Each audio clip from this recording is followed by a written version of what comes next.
So you're studying physiotherapy and your lecturer tells you you have to do references for your evidence. What does that mean and how do you do it? Let's find out.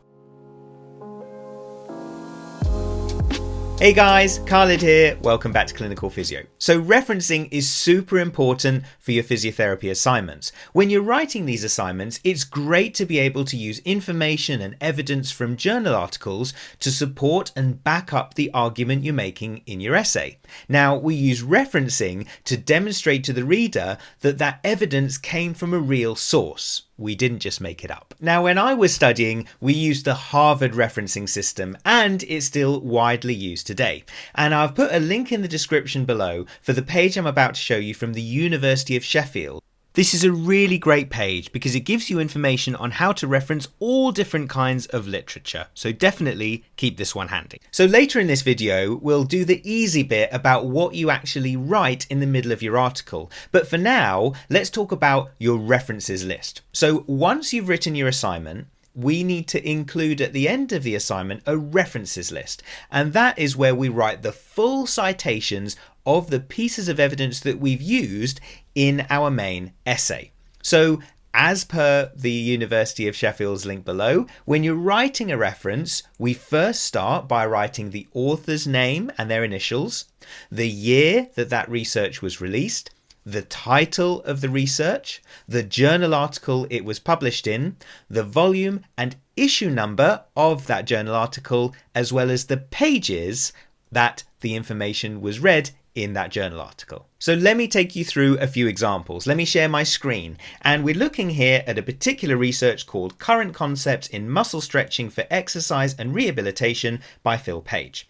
So to cite this reference, we start with the surname, Page, and the initial P, the year that the research was published, 2012, the title of the literature, Current Concepts in Muscle Stretching for Exercise and Rehabilitation, the journal it was published in, we can see here it's the International Journal of Sports Physical Therapy, and then here at the top we can see the volume and issue number as 7-1 and the pages 109 to 119. And normally when you read a piece of research, you will often find all of that information at the top of the screen like you can see here. So let's now look at another example, and the clear thing you can see from this one is the fact that it has multiple authors in the research. So in the references list right at the end, we would include all of the names. So we would start with the first author, Newman, A-N-L, comma, Gravesand, J,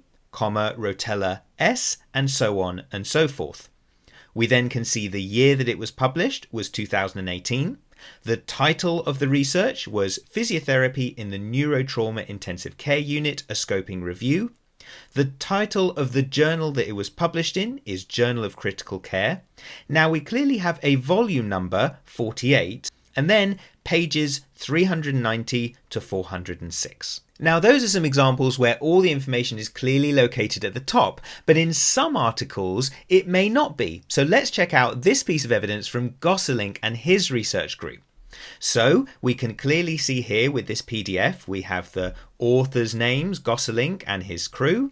We then have the title of the information, Physiotherapy in the Intensive Care Unit, and right at the top we can see that it was published in the Netherlands Journal of Critical Care, but we can't easily see the date it was published, the volume number or the issue number or the pages. So sometimes you'll find that if you scroll down to the bottom of the page, you'll find it located there. So here we can see that it was published in 2011, volume 15, issue number 2, and we can see that the first page was 66, and if we scroll right to the end we can see that the final page was 75. So that would help us create a reference as so.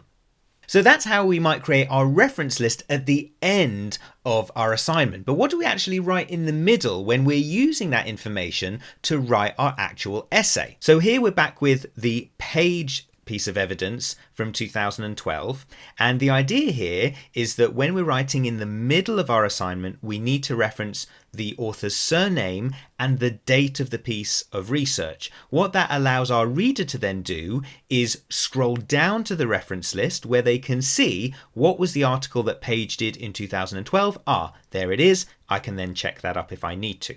So if I was to take this line from Page's article, I might want to use some of that information from the direct quote by writing, one key thing has been highlighted from research, which is that, open quotation marks, controversy remains about the best type of stretching for a particular goal or outcome, close quotation marks, and then I write, open bracket, Page, 2012, close bracket.